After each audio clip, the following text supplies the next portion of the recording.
გამარჯობა, მე ნატა მახვილაძე ვარ და თქვენ დღის ქრონიკას უყურებთ.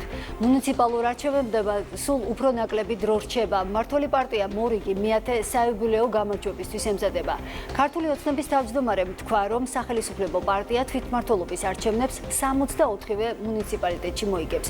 რაც გეგმავს ოპოზიცია ამ ეტაპზე უცნობია, თუმცა არსებობს ვარაუდი, რომ ნაწილი არჩევნებში მონაწილეობის მიღებას შეეცდება. სწორედ ეს არის დაპირისპირების ერთ-ერთი მიზეზი რადიკალებში. Paralelურად კი მაშვალ რგოლად ჯო ვილსონი ჰყავთ მეგობარი აქტით და ბრიუსელში კონცენტრირებული deep state-ით. შესაძლებელია თუ არა მეგობარი აქტი, რომელსაც მმართველი გუნდი ანტიქართულ დოკუმენტს უწოდებს, იყოს ის დოკუმენტი, რომელიც განსაზღვრავს შეერთებულ შტატებსა და ოფიციალურ თბილისს შორის ურთიერთობას. თვითმმართველობის კომიტეტის თავმჯდომარე ირაკლი ქადაგიშვილი და ხალხის ძალის წევრი დავით ქართველიშვილი ისაუბრებენ დღეს პირდაპირ ეთერში. ძალიან დიდი მადლობა ბატონო ირაკლი. რომ ხართ ჩვენი გადაცემის სტუმარი, მივესალმები ირაკლი გადაგიშვილს, რეგიონალური განვითარების და თვითმმართველობის კომიტეტის თავმჯდომარეს. მოკლედ, საარჩევნო სამზადისი ფაქტობრივად დაიწყო 64-ვე მუნიციპალიტეტში ქართული ოცნება გამარჯვებას აპირებს. რა იქნება მიზეზი, რომელსაც რადიკალები დაასახელებენ, როგორ ფიქრობთ, რომ საარჩევნო პროცესში ჩაერთონ?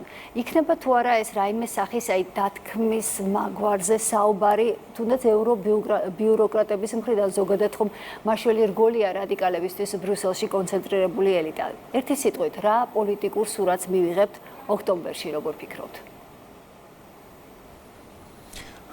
მოგესალმებით, მივესალმებით ჩვენს მაყურებელს. რა თქმა უნდა, არჩევნები ახლოვდება.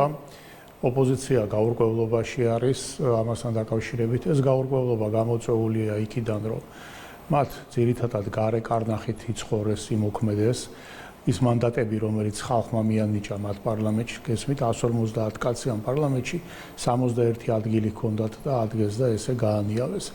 ამიტომ ეხლა არიციან რა ტაქტიკა აერჩიონ. მიიღონ არჩევნებში მონაწილეობა, მაშინ დგება საკითხი თუ არჩევნებში ისედაც აპირებდით მონაწილეობას, ისედაც ამ ქვეყნის კონსტიტუციის ფარგლებში მოგიწიათ, ასე ვთქვათ, ცხოვრების გაგრძელება, რატო ტოვებდით იმ მანდატებს, რომელიც ჩვენ მოგანიჭეთ. აქედან გამომდინარე, რა თქმა უნდა, ეს ოპოზიციის შიგნით იწვევს განხეთქილებას. ბუნებრივიც არის. მაგრამ ამავდროულად ოპოზიციამ ეს გადაწყვეტილება მარტო დამოუკიდებლად თუ არ მიიღო, გარე კარნახით იქნა მიღებული. ეხლაც ელოდებიან საბოლოო ჯამში გარედან რა მოხდება. რა მოხდება გარედან ეს დამოკიდებული არის მათი აზრით, თუ რა მეგობარი აქტის და მაგვარი ანტიქართული დოკუმენტები ან განცხადებები იქნება მიღებული და ამის დამიხედვით მოახერხებენ თუ არა აქ ვითარების გარკვეულწილად ესკალაციას. მაგრამ თვითონაც გრძნობენ იმას, რომ დღეს უკვე ასეთი ქმედებებით ქვეყნის შიგნით პოლიტიკურ პროცესზე პირდაპირ ზემოქმედების მოხდენა შეუძლებელია. ამიტომ ნაწილი ალბათ გადაწყვეტავს საბოლოო ჯამში, რომ მიიღოს არჩევნებში მონაწილეობა და საერთოდ ბოლომდე არ გამარგინალდეს მათი პოლიტიკური პარტიები. თუმცა მე მაინც ვფიქრობ, რომ რაღაც ნაწილი პოლიტიკური პარტიებისა ამ ადგილობრივი თვითმმართველობის არჩევნებში მონაწილეობას ვერ მიიღებენ. აქაც მათი მერკანტილური მიზნები იქნება ჩადებული, იმიტომ რომ შიდა კონკურენციაც მიმდინარეობს, მიუხედავად გარე კოორდინაციისა, შიდა კონკურენციაც არსებობს, ხო? ამიტომ ზოგიერთ პარტიას შეიძლება კიდე უფრო დაბალი მაჩვენებელი აღმოაჩნდეს, ვიდრე საპარლამენტო არჩევნების დროს იყო, იმიტომ მათ ფაქტიურად თავისი პოლიტიკური კაპიტალი ესე გაანიავეს.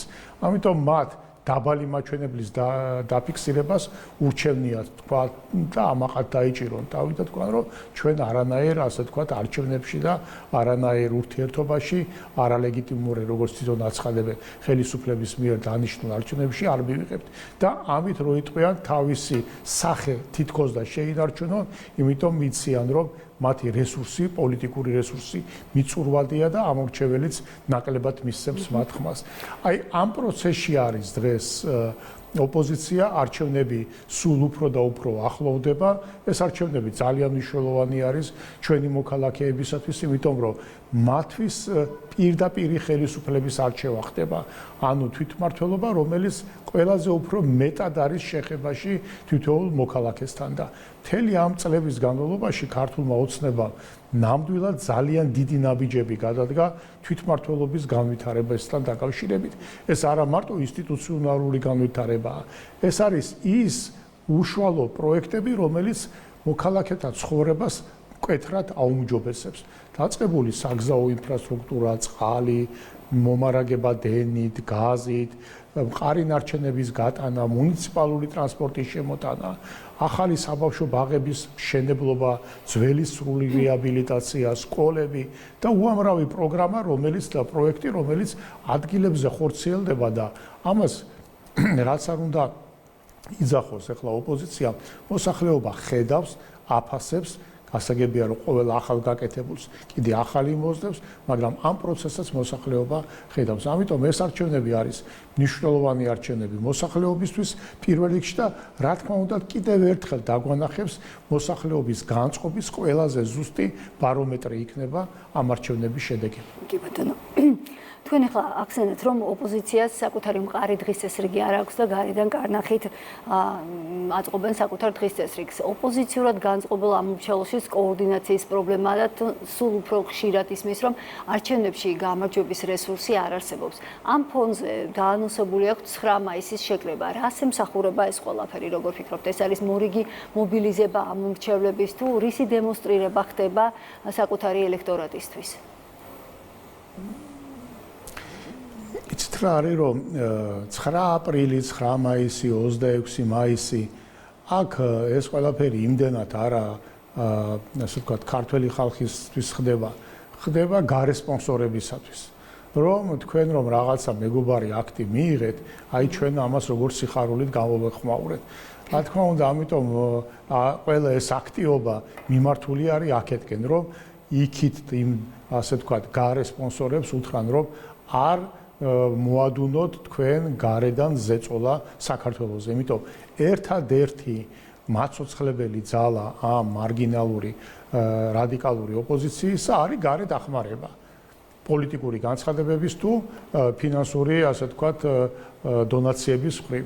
ამიტომ ეს ყველაფერი რეალურად კეთდება იმისათვის, რომ გარე ძალებს დაანახონ, რომ ისინი კიდევ ფეთქავენ და მათი ჩარევა საქართველოს საშინაო საქმეებში, მათი ამ ასე ვთქვათ, აგენტურისათვის ძალიან მნიშვნელოვანია.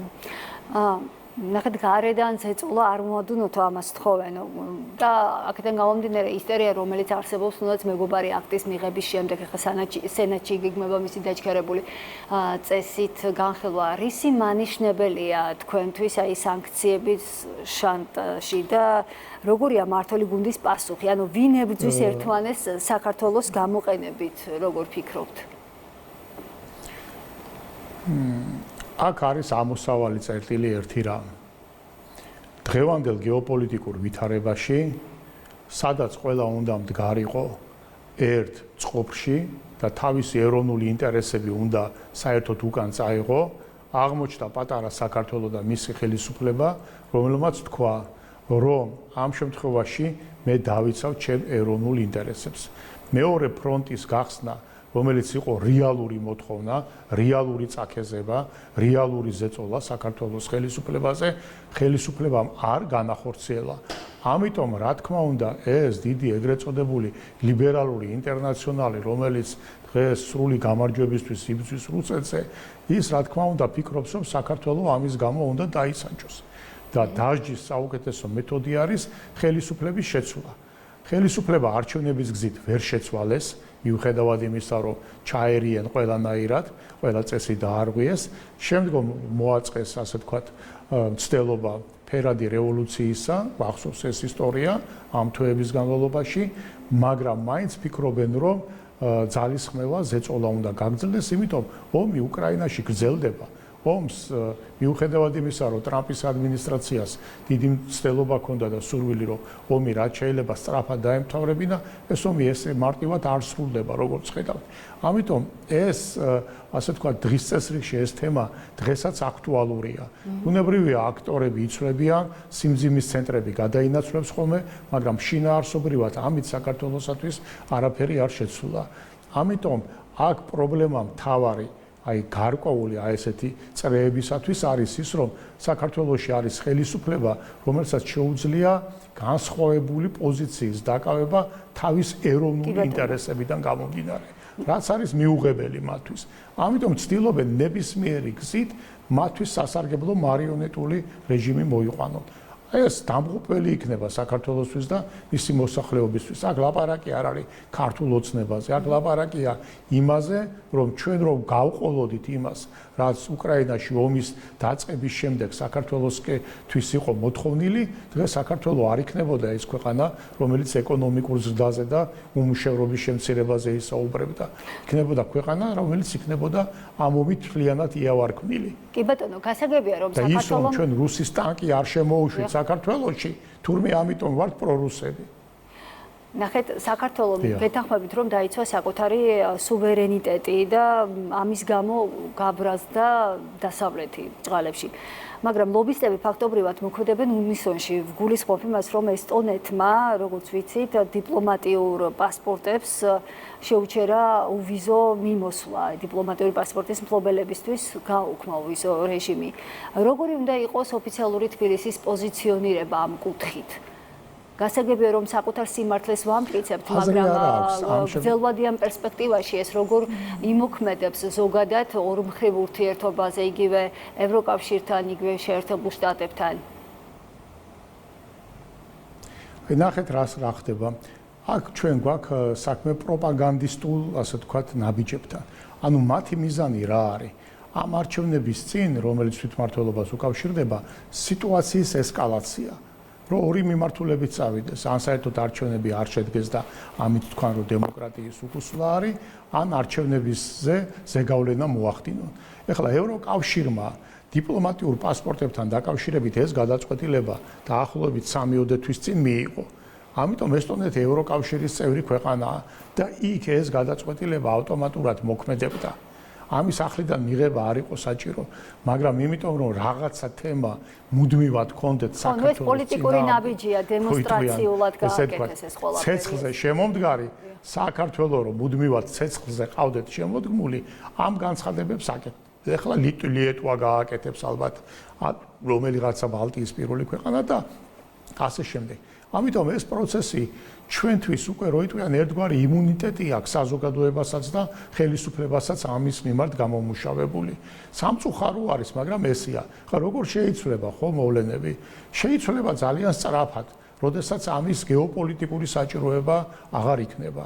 ეხლა თქვენ მოგეხსენება, თქვენ თუ წაიკითხავთ პირობითად ვამბობ ევროკავშირის დამოკიდებულებას და ეუთოს და დასკვნებს აზერბაიჯანში ჩატარებულ ამა თუ იმ არჩევნებთან დაკავშირებით და აზერბაიჯანში არსებულ სიტუაციასთან დაკავშირებით, შეიძლება თმები ყალზე დაგდგომოდათ.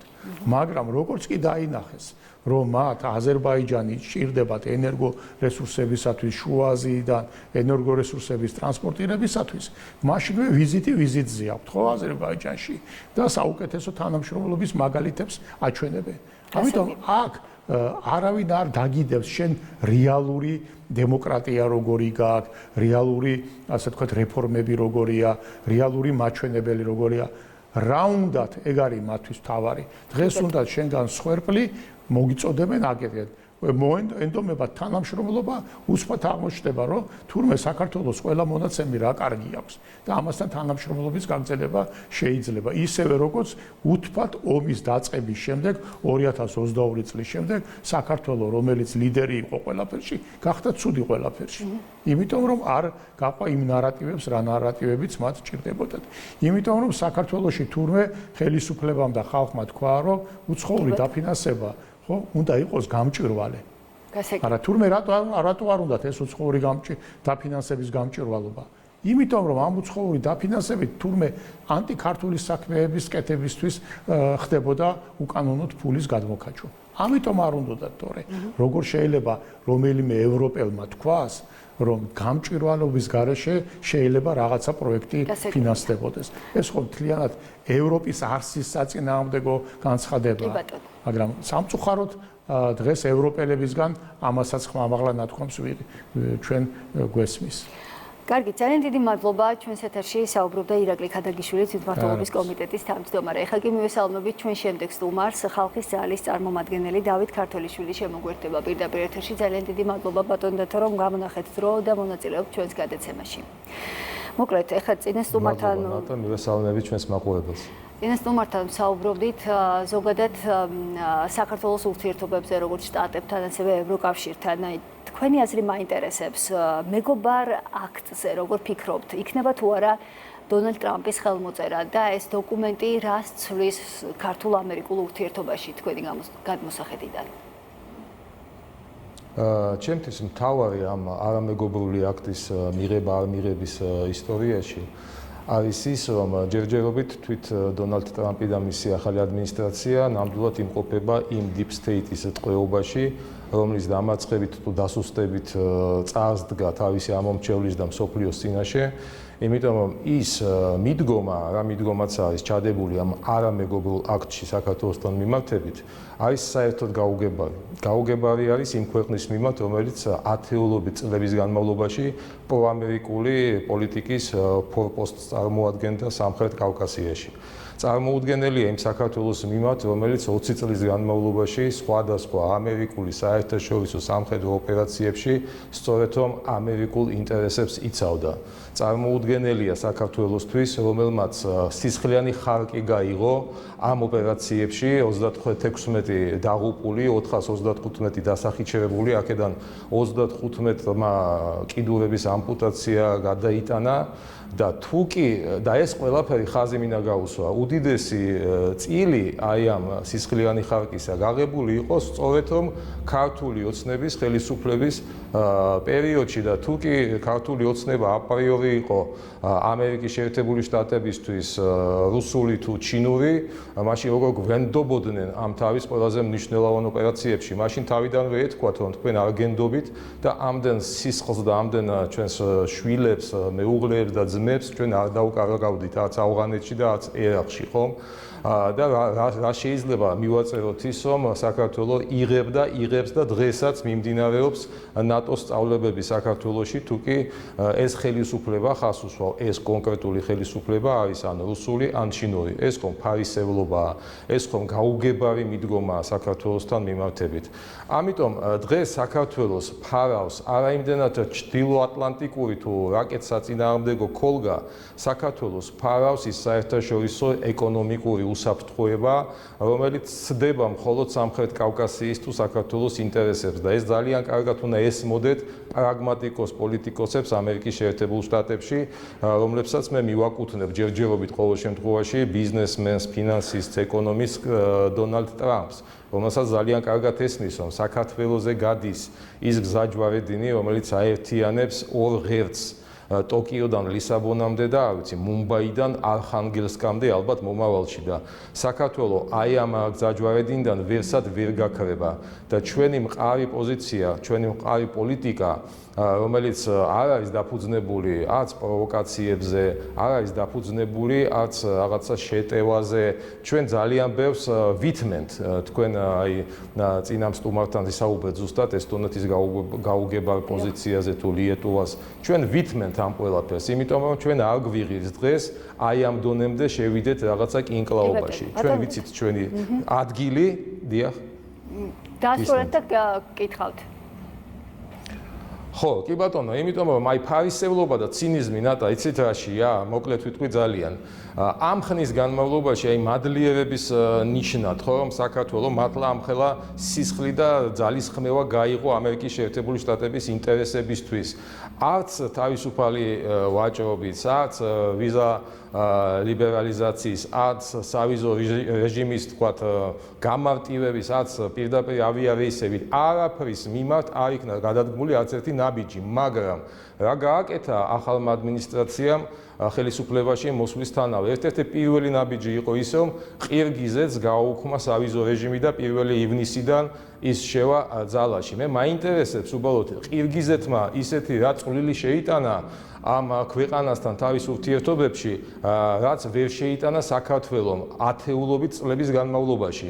და ცინიზმია, დიახ, ცინიზმი და ფარისევლობა, როდესაც მე დავინტერესდი და ერთ-ერთ ოფიციალურ განცხადებაში ამ ფაქტთან დაკავშირებით ამოვიკითხე მეკითხე ესეთი წინადადება, რომ ბოლო წლებში ამერიკის შეერთებულ შტატებში მზარდი ყირგიზი დიასპორის განსაკუთრებით ჩიკაგოში დიდი წვლილი იქნა ამით ასე ვთქვათ გათვალისწინებული ქვეყნის მცირე და საშუალო ბიზნესის განვითარებაში. აი ესეთი რაღაცა რომ ხდება საქართველოსთან მიმართებით არამეგობრული აქტის მიღების ფონზე, ჩემთვის რა თქმა უნდა ძალიან ბევრ კითხვებს აჩენს და არ მგონია მარტო ჩემთვის.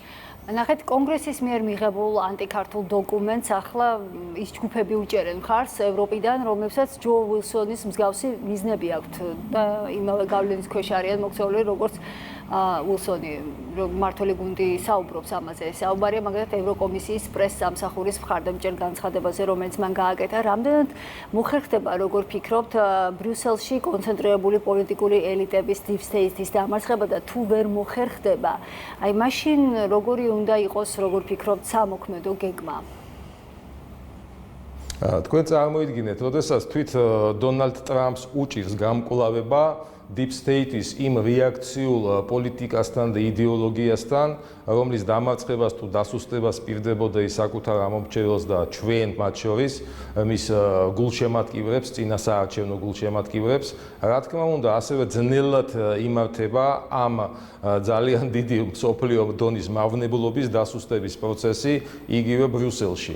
ისე არ მიდის და იმ სიჩქარით არ მიდის, მე რომ გვინდოდეს და ჩვენ რომ გვინდოდეს, მაგრამ ეს პროცესები ხომ ნელ-ნელა თავისას მაინც გაიტანს სხვადასხვა ქვეყნებში. ჩვენ ახლა ვხედავთ, რომ 27-ვე ევროკავშირში შემავალ ქვეყანაში არ არის ერთსულოვნება, უკვე აღარ არის ერთსულოვნება მთელ რიგ ფუნდამენტურ საკითხებთან. მართალია, ბრიტანეთი არ შედის ევროკავშირში, მაგრამ როგორც ევროპის ერთ-ერთი ცენტრალური ფიგურა იქაც ჩატარებული ადგილობრივი თვითმმართველობის არჩევნების შედეგად გამოიკვეთა ახალი ძალა, რეფორმატორების ძალა, რომელმაც ძალიან ჩამოიტოვა ის ტრადიციული კონსერვატორები და ლეიბორისტები და მიმდინარეობს ჩვენ თვალწინ ახალი პოლიტიკური წესრიგის ჩამოყალიბება.